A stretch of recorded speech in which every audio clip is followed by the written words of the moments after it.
आणि तुमचा स्वाभिमान विकणारी माझी पैदास नाहीये. माझा समाज मला मोठा करायचा आहे. माझ्या समाजाचे लेकरं मला बलाढ्य बनवायचे, त्यांची ताकद शक्ती वाढवायची आणि सरकार मराठ्यांना मोठं होऊ देत नाही. आमरण उपोषण हीच माझी शक्ती आहे आणि त्या शक्तीचा उपयोग मी तुमच्यासाठी करतोय.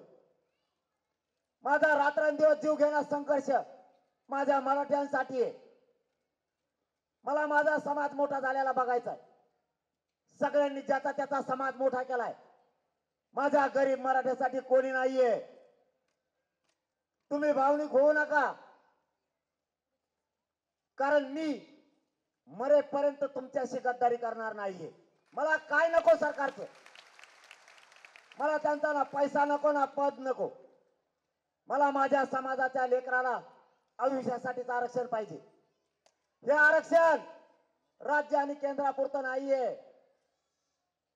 राज्यात केंद्रात तुमचे लेकर अधिकारी होणार आहेत, पण त्या आरक्षणाच्या सवलतीतून तुमचे लेकर परदेशात सुद्धा शिकायला जाणार आहेत.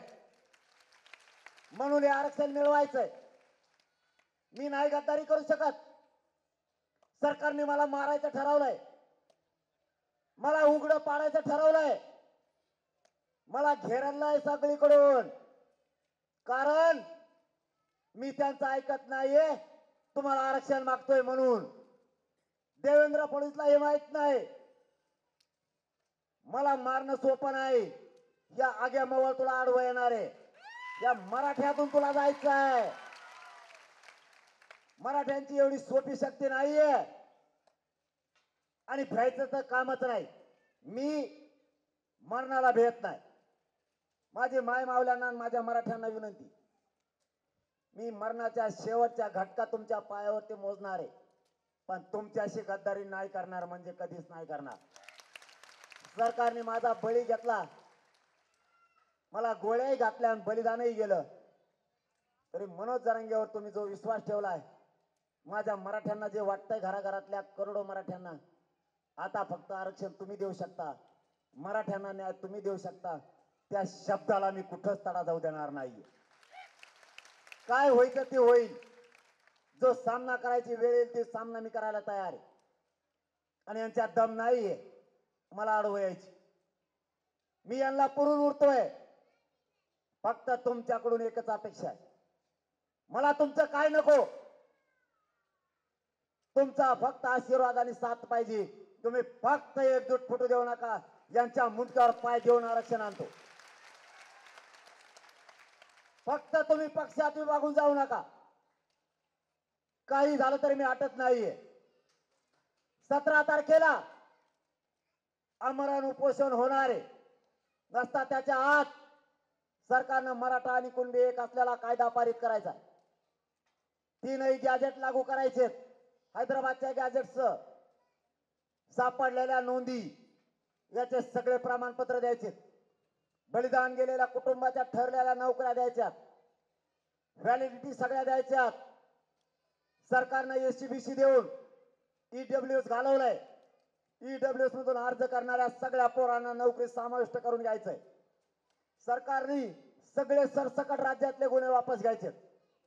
हे 17 तारखेच्या आत सरकारनं करायचे. जर सरकारने नाही केलं तर 17 तारखेला आमरण उपोषण कठोर आणि टोकाचं होणार आहे. ते थांबणार नाहीये. जर सरकारने आचारसंहिता लागायच्या आत मराठ्यांच्या असणाऱ्या सगळ्या मागण्या ज्या त्यांना लेखी दिलेल्या त्या पूर्ण मंजूर करायच्या, नाही केल्या आमचा नाविलाज आहे. मी या आष्टी तालुक्यातल्या मराठ्यांच्या साक्षीनं खरं ते सांगतोय. सरकार ऐकतंय तर ऐक.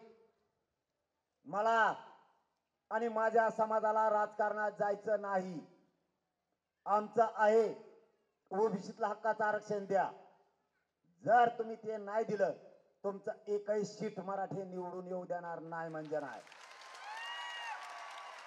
पुन्हा सांगतोय, आम्हाला राजकारणात जायचं नाही. मला नाही, माझ्या समाजाला नाही. ठरलेल्या सगळ्या मागण्या मंजूर करा. आमचं राजकारणाशी देणं घेणं नाही. तुम्ही नाही दिलं आम्ही सुद्धा खुर्ची तुम्हाला देणार नाही. आमच्यासाठी आरक्षण महत्वाचं आहे आणि तुमच्यासाठी खुर्ची महत्वाची. तुम्ही आम्हाला आरक्षण मिळू देत नाहीत, आम्ही तुम्हाला खुर्ची मिळू देणार नाही. हे चॅलेंज आहे. 113 जागा सरकारच्या मराठी राज्यात येऊ देणार नाही आरक्षण दिलं नाही तर. आता तुम्हाला काय होणार आहे जाता जाता तेवढे 5 मिनिटात सांगतो.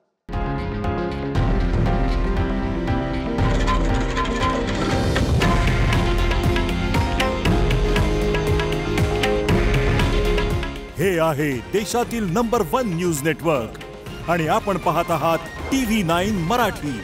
काळजी तुमची, हित महाराष्ट्राचं.